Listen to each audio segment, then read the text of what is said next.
이 아침에도 주님 전에 나와서 하나님 앞에 기도하기를 절기하시는 여러분들에게 풍성하신 하나님의 은혜와 위로가 말씀 속에 특별히 간구하는 속에 넘칠 수 있기를 주의 이름으로 축원합니다. 우리가 종려주일을 지난 후 일주일간 주님이 이 땅에 계실 때 마지막 부활하시기 전에 그 일정을 보면 주일날 이제 우리가 지난주 종려주일을 지킨 것처럼 이제 예수님께서 만왕의 왕으로 또 구속주로 십자가를 지시고 돌아가시기 위해서 예루살렘 성에 입성하신 그날이 종려주일입니다. 오셔서 백성들의 환영을 받으시고 월요일에는 이제 베다니에서 예루살렘 성으로 가는 로정에 있던 그 무화과 나무를 저주하시고 그리고 월요일 저녁에는 성전을 정화시키시고 짐승을 매매하는 것과 돈 바꾸는 자들을 책망하신 사건이 있습니다. 화요일 날에는 성전에서 여전히 백성들에게 말씀을 가르치시고 수요일에도 여전히 성전에 오셔서 말씀을 가르치시고 특별히 이제 서기관들과 제사장들과 이제 또 저들을 예수를 시험하고자 해 몇 가지로 예수를 시험하시고 또 시험하는 가운데 주님께서 저희들에게 말씀을 가르쳐 주신 것이 수요일 날이 있었고 목요일 날에는 이제 6월절 어린 양으로 오신 주님께서 그 6월절을 준비하기 위해서 사랑하는 제자들을 시내에 보내어서 물덩이를 이고 가는 자의 집에 들어가서 우리 주께서 6월절 잔치할 장소를 예비하게 하신 것을 보게 되고 목요일 날 드디어 가룟 유다가 사단의 시험으로 인하여 예수를 팔고자 하는 마음이 들었고 또 제사장들과 또 서기관들에게 돈을 받고 예수를 팔려고 결정을 하는 것이 이제 수요일 날 있었습니다. 목요일 날 오늘은 이제 예수님께서 6월절 만찬을 이제 드시고 또한 이제 만찬 중에 사랑하는 제자들의 발을 씻기시는 세족하는 장면이 여기에 나오고 있습니다. 간간히 이제 세족식을 하는 그런 교회도 많이 있습니다. 그래서 또 세족식도 한번 해보면 어떨까 하는 그런 생각이 간간히 있습니다만 여러분 우리 개혁주의 신앙은 어떤 세레모니얼적인 것보다도 어떤 그 의식 속에 있는 그 의미를 더 중요시하고 그 의미를 실천하는 것에 우리가 더 중요성을 부여하는 것이 우리 개혁주의 신앙입니다. 그래서 근자에 와서 여러분 사순절을 지킨다 그렇게 하는데 여러분 사순절도 물론 아니 지키는 것보다 지키는 게 낫겠지만은 과연 그것이 성경에서 우리에게 사순절을 강조하고 있는가 볼 때는 저는 성경에서는 찾지를 못하겠어요. 왜냐하면 우리가 사순절을 할 때는 이제 부활주일로부터 역사나여 40일째 시작되는 날에 애쉬 웬즈데이를 해가지고 종려가지를 불을 태워가지고 그 재를 이마에 바르는 그런 의식으로 사순절을 시작하는데 그게 과연 성경적이냐? 성경적이 아닙니다. 그래서 칼빈이 종교개혁 할 때에 1000년 동안 지켜왔던 이 사순절에 관해서 제가 아주 비판을 하고 우리 예수를 온전히 믿는 사람은 주님의 고난에 동참한 이 주님의 이 고난주간과 부활절 그리고 우리가 또 이 맥추절 등등 수장절을 우리가 중요시기지 칼빈 당시에는 성탄절도 그렇게 귀하게 여기지 않았습니다. 왜냐하면 그런 의식을 중요시하다 보면 본질이 흐려진다는 것이죠. 그래서 가만히 우리의 주위에 봐도 아주 자유주의적인 교단, 특히 감리교라든지 또 PCUSI라든지 루터교라든지 그런 또 천주교를 비롯하여 그런 교단은 사순절을 굉장히 중요시 여깁니다.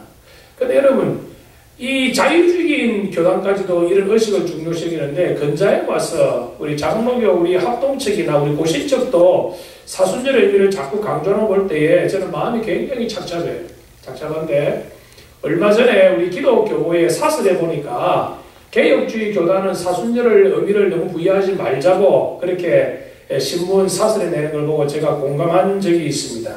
중요한 것은 우리가 의식도 우리가 무시하지는 못하지만은 그 어떤 의식보다도 그 의식 속에 있는 주님께서 우리에게 직접적으로 지키라고 우리에게 명령하신 건 두 가지입니다. 뭐지요? 이 성례식입니다. 성찬식과 이 세례식. 그리고 그 나머지 것은 우리가 지켜도 그만 안 지켜도 그만이지만 중요한 것은 어떤 의식 속에 있는 그 의미를 우리가 더욱 중요시하는 것이 더 중요하다 하는 겁니다.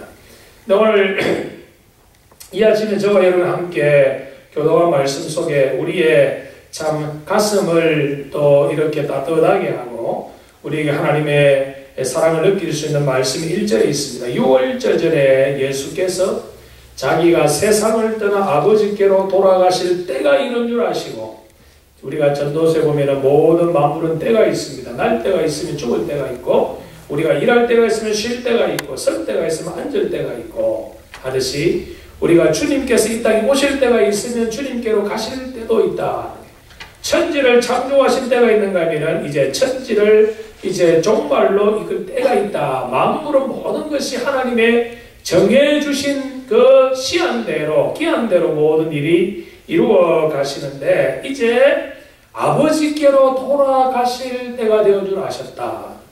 예수님이 이 땅에 오신 것, 예수님이 이 땅에 오심과 예수님이 다시 돌아가심도 모든 것이 성부 하나님의 정하신 때대로 하나님 대신 예수님도 철저하게 순종하신 모습을 우리가 여기에서 보게 되고, 남아있는 때가 얼마 되지 않은 그 좀 짧은 시간이지만 주님께서 어떻게 해요? 사람들을 사랑하시되 끝까지 사랑하시니라. 끝까지. 참 우리가 여러분 이 끝까지라는 말에 우리가 도전을 많이 받습니다.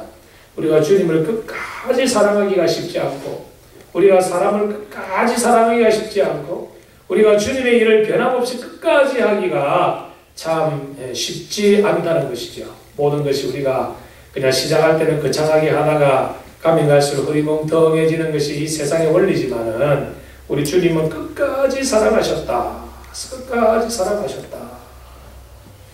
그러면서 이제 사랑하는 제자들을 이 식사 중에, 유월절 만찬하는 중에, 그렇죠? 3절에 보면 저녁 먹는 중에, 그러니까 뭐 세족식을 먼저 하시고 성찬식 하신 것이 아니라 하시는 가운데 이 주의 만찬하는 그 도중에 주님께서 사랑하는 제자들의 발을 씻기시기 시작하죠. 그래서 여러분, 발은 부정한 것입니다. 발은 부정한 것이에요. 그래서 예수님이 제자들의 발을 씻긴다 할 때야 제자들은 화들짝 놀라는 겁니다. 주님이 내 발을 씻길 수가 없다. 왜냐? 발은 부정한 것이기 때문에. 하지만 주님께서 저희들의 이 부정한 발을 만지시고 저들을 씻겨주시는 것을 보게 됩니다. 여러분, 이 발을 씻긴다는 것은 뭡니까? 주님께서 한번 목욕한 자는 다시 머리와 온몸을 씻을 필요가 없다. 무슨 말이죠? 우리가 예수 그리스도로 인하여 우리가 그리스도를 구주로 믿는 순간에 우리의 원죄는 우리가 해결함을 받았습니다. 그렇죠? 몸에 있는 때는 몸을 씻었다 그 말입니다. 그렇기 때문에 주님이 죽으심을 우리가 믿는 순간에, 나의 구주로 믿는 순간에 우리의 몸은 이미 씻겼다. 그러면 발을 씻는 것은 무엇이냐? 우리의 자범죄입니다. 우리가 주님의 은혜로 우리가 구속함을 받았지만 여전히 우리의 속에 죄성이 있기 때문에 우리가 이 세상을 살아갈 때 잘못하는 것을 우리가 하나님 앞에서 뉘우치고 회개하는 것, 이것이 발을 씻는 의미입니다. 발을 씻는 의미입니다. 그래서 우리가 하나님 앞에 나와서 우리의 죄를 고백하는 것은 부끄러운 것이 아니라 우리가 주 앞에 나와서 우리의 허물을 자백하고 하나님의 은혜를 구하는 것은, 그것은 발을 씻는 행위이다. 아름다운 것이고 귀한 것이고 주님께서도 원하시는 바이다. 오늘 주님께서 이 유월절 만찬과 함께 제자들의 발을 씻겨주신 그것을 통하여 우리가 몇 가지 교훈을 받을 수가 있습니다. 주님께서 성찬에 떡을 나누시고 섬김의 본을 보이셨고 사랑과 기도와 순종의 아름다운 삶을 끝까지 주님께서 우리에게 보여주셨다. 주님의 이 성만찬을 통하여 주님께서 제자들의 발을 씻음을 통하여 우리에게 보여주신 것이 뭡니까? 첫 번째로 우리에게 사랑이 무엇인가 보여주셨다. 여러분, 사랑은 희생입니다. 주님께서 내 살을 너희들이 먹으라. 당신을 희생하시는 겁니다. 내 살과 내 피를 먹고 마셔라. 주님의 사랑을 주님의 희생을 보여주시는 것입니다. 여러분, 희생이 없는 사랑은 없습니다. 고난이 없는 영광이 없고, 여러분, 의무가 없는 권리는 없는 것입니다. 오늘 우리가 신앙생활 세상에도 뭡니까? 우리의 권리를 주장은 많이 해요. 그러나 그 권리에 부합하는 우리의 또한 우리의 의무는 우리가 너무 소홀히 할 때가 많다는 것이죠. 여러분, 사랑은 입으로도 사랑할 수 있지만 주님이 보여주신 사랑은 손과 발로 사는 사랑입니다. 여러분, 우리가 손과 발에 내 것을 손해보는 것이 사랑입니다. 그것이 희생입니다. 희생이 없는 사랑이 있느냐? 희생이 없는 사랑은 없습니다, 여러분. 우리가 신앙생활 할 때도 가만히 보면 정말 사랑하는 자는 자기의 시간을 희생하고 자기의 몸을 희생하고 자기의 재물을 희생하고 자기의 가진 것을 희생함으로 사랑을 나타내는 거예요. 그래서 희생이 많은 교회가 어떤 교회죠? 아름다운 교회입니다. 희생이 많은 교회가 사랑이 많은 교회예요. 희생이 많은 교회가 뜨거운 교회예요. 뜨거운 교회. 주님은 입으로만 사랑지 아니하시고 손과 발로서 주님의 가지신 것으로 희생하사 참된 사랑이 무엇인가 우리에게 보여주셨다. 너희가 내 살과 내 피를 마시지 않고는 나와 상관이 없다. 주님의 희생하신 모습을 보여주셨습니다. 그리고 자신께서 십자가에서 이제 살을 찢으시고 피를 흘리시면서까지 피 한 방울, 물 한 방울 남기지 아니하시고 다 쏟으시는 그것으로 인하여 우리에게 영원한 생명을 주신 희생한, 고귀한 희생의 결과로 인한 사랑을 우리에게 보여주셨다. 두 번째로, 주님께서 제자들의 발을 씻기시고 성찬식을 통하여 우리에게 보여주신 것이 무엇입니까? 섬김을 보여주셨다. 섬김을 보여주셨다. 나는 너희들의 섬김을 받으러 온 것이 아니요 내가 너희들을 섬기려 하러 오셨다고 주님이 말씀하셨습니다. 내가 많은 사람으로부터 영광을 얻으려고 이 땅에 온 것이 아니라 내가 많은 사람들을 살리기 위해서 나 자신을 희생하고 나 자신을 하나님 앞에서 번제물로 하나님 앞에 속죄제물로 드리기 위해서 섬김이 무엇인가 보여주기 위해서 이 땅에 오셨다. 여러분, 우리에게 하나님께서 교회 여러 직분들을 주셨어요. 목사로, 장로로, 또 집사로, 권사로 세움받은 이유가 뭡니까? 어떤 계급입니까? 처음에 그냥 교회에서 세례받고 출석하다가 어느 정도 시간이 지나면 집사가 되고 또 집사가 되어서 얼마 시간이 지나면 안수집사가 되고 권사가 되고 그리고 안수집사 되어서 또 시간이 지나면 장로가 되는 계급적인 것이 여러분 그것이 직분입니까? 아니라 여러분 직분에 걸맞는 섬김과 희생이 있어야 직분에 걸맞는 희생과 섬김이 있어야 그것이 직분이다.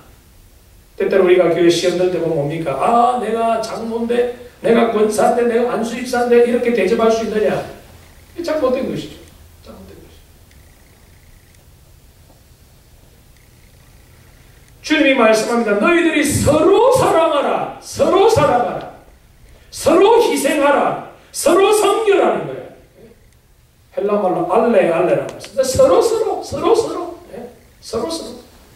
사랑은 일방적이 될 수 없습니다. 사랑은 주거니 받거니 하는 거예요. 우리가 펠로시를 하죠. 섬김이라. 우리 펠로시를 할 때 그 펠로라 말은 뭡니까? 주거니 받거니 한다는 거예요. 주거니 받거니 한다는 거예요. 펠로십 할 때 십이라는 영어 단어가 뭡니까? 가치가 있다 이 말이에요. 주거니 받거니 하는 가치가 있다. 그것이 펠로십이에요. 그것이 신령한 교제입니다. 그래서 우리가 어떠합니까? 우리의 가만한 성도들을 보면은 받는 것을 싫어하는 사람은 아무도 없어요. 누구나 받기를 원해요. 근데 자기는 주는 대로 인생하고 주는 대로. 그건 여러분 셀피시한 거예요. 그건 여러분 교제가 될 수 없어요. 사랑은 주거니 받거니야. 그래서 예수님께서 숨을 내쉬면서 너희가 성령을 받아라. 왜 숨을 내셨죠? 여러분 숨을 내셨다는 말은 뭡니까? 숨을 들이셨다는 말씀을 전제로 합니다. 이게 기도입니다. 이게 영의 호흡입니다. 주님께서 우리에게 은혜를 베풀어 주시고 우리는 은혜를 받아서 다시 받은 은혜로 하나님께 감사를 드리고 성도들의 은혜를 내가 사랑을 받고 내가 또 사랑을 나누고 이 들숨 날숨이 정기적으로 잘 이루어질 때 그 사람은 건강한 사람입니다. 그렇죠? 여러분 28개는 들이시고 여러분 8개만 내보내보세요. 결국은 그 사람은 죽습니다. 우리가 여러분 하나님이 정한 이치는 내가 10개를 받으면 10개를 내놔요. 예. 그게 여러분 건전한 호흡입니다. 건전한 호흡. 우리의 신앙생활도 그렇다는 거예요. 주님이 그런 모습을 우리에게 보여주셨다. 내가 주인이여 너희는 종이다 해서 주님은 종들인 제자들을 군림하고 저들을 하나님께서 함부로 하지 않으셨다. 섬기러 오셨다. 제자들의 발을 씻김을 통하여 섬김이 무엇인가 보여주셨다. 또한 주님께서 제자들의 발을 씻기시고 성찬식을 마친 후에 주님은 겟세마네 동산으로 올라가셔서 거기서 이제 밤이 맞도록 이마에 땀방울이 핏방울 되도록 기도를 보여주신 날이 또한 이 목요일입니다. 사랑하는 성도 여러분, 우리는 피곤해서 기도 잘하지 못할 때가 있습니다. 예수님께서 한적한 곳에 떨어지셔서 사랑하는 제자 베드로와 요한과 야고보를 데리고 겟세마네 동산에서 기도하셨습니다. 밤새도록 기도하실 때에 제자들은 그냥 쿨쿨 잠을 잤습니다. 주님께서 오셔서 제자들을 깨웁니다. 시험에 들지 않도록 깨어 기도하라 말씀합니다. 성도 여러분, 우리 주님은 하나님의 뜻을 이루기 위해서 여러분 겟세마네 동산에서 기도하셨습니다. 그리고 겟세마네 동산에 가시기 전에 만찬을 마친 이후에 주님이 찬양하시면서 산으로 올라가셨습니다. 여러분, 죽기를 본능적으로 사람은 싫어합니다. 인성을 가진 주님께서도 죽음은 할 수만 있으면 피하고자 하시는 것이 예수님의 솔직한 심정이었습니다. 하지만 주님의 사랑이 인성을 제압하시고 주님의 사랑이 여러분 신성이 인성 위에 계셨기 때문에 기꺼이 십자가를 지시기 위해서 끝까지 기도하시고 찬미하시면서 하나님의 일들을 이루어 가신 것을 우리에게 보여줍니다. 사랑하는 성도 여러분, 주님께서 이제 금요일날 십자가를 지실 수 있었던 것은 제가 우리를 사랑하사 우리의 사랑을 확증해 주신 겟세마네의 이 땀방울이 핏방울이 되는 기도하시는 그 연고가 있었다는 것을 우리가 기억해야 될 줄을 믿습니다. 여러분, 교회가 왜 시험 들지요? 기도하지 않아서 시험 들어요. 교회에 왜 어려움이 오지요? 기도하지 않아서. 여러분, 우리가 한 사람이라도 바른 신앙을 가지고 주님 앞에 우리가 나 자신을 희생하여 기도하는 사람이 있다고 하면 그 교회는 하나님이 함께 하시고 그 교회는 주님의 역사가 일어날 줄을 확실히 믿습니다. 주 앞에 나와 주의 성전에서 기도하기를 절기하시는 여러분들에게 풍성하신 하나님의 은혜와 위로하심이 충만할 수 있기를 주의 이름으로 축원합니다.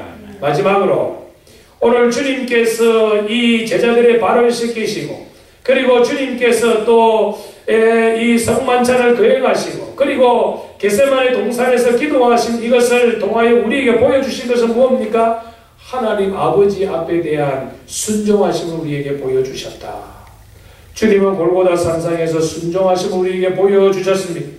말씀대로 오셨고 말씀대로 고난당하셨고 말씀대로 사셨고 말씀대로 죽으신 철저하게 하나님의 말씀에 전적으로 순종한 삶을 살아가셨다.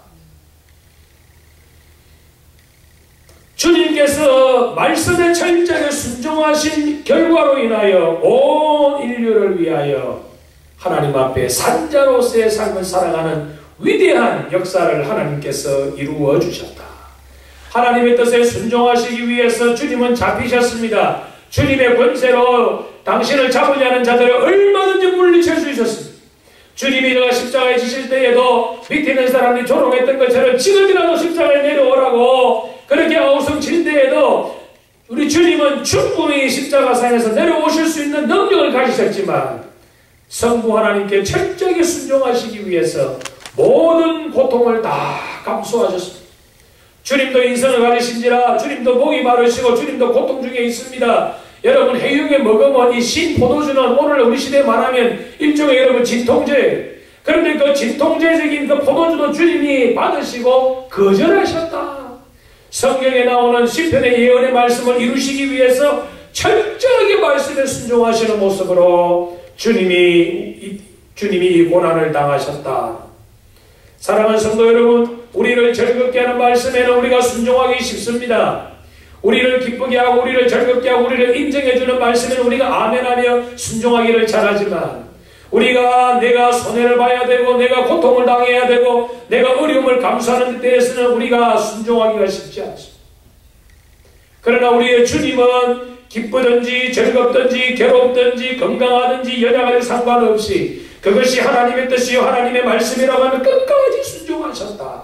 끝까지 순종하신 것이 갈보리 언덕에 올라가신 길이요 끝까지 순종하신 길이 제자들의 발을 씻기신 길이요 끝까지 순종하신 길이 성만찬의 길이요 끝까지 순종하신 길이 겟세마네 동산에서의 기도하시는 삶이었다. 사랑하는 성도 여러분, 하나님의 순종을 이루기 위해서 주님은 잡히셨고 신문을 당하셨고 고난을 당하셨고 수치를 당하셨고 죽음까지 감수하셨다. 우리의 구속주 예수 그리스도는 하나님 아버지의 뜻을 이루기 위해서 십자가를 지셨는데 오늘 우리는 십자가를 벗으려고 너무나 발부둥치고 있지 않느냐. 내게 대인 십자가를 가능하면 우리가 다른 사람에게 지우려고 하고 있지는 않는가.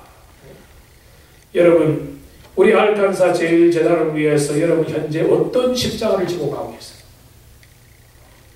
기도의 십자가, 봉사의 십자가, 재물을 희생하는 십자가, 기도의 십자가 등등.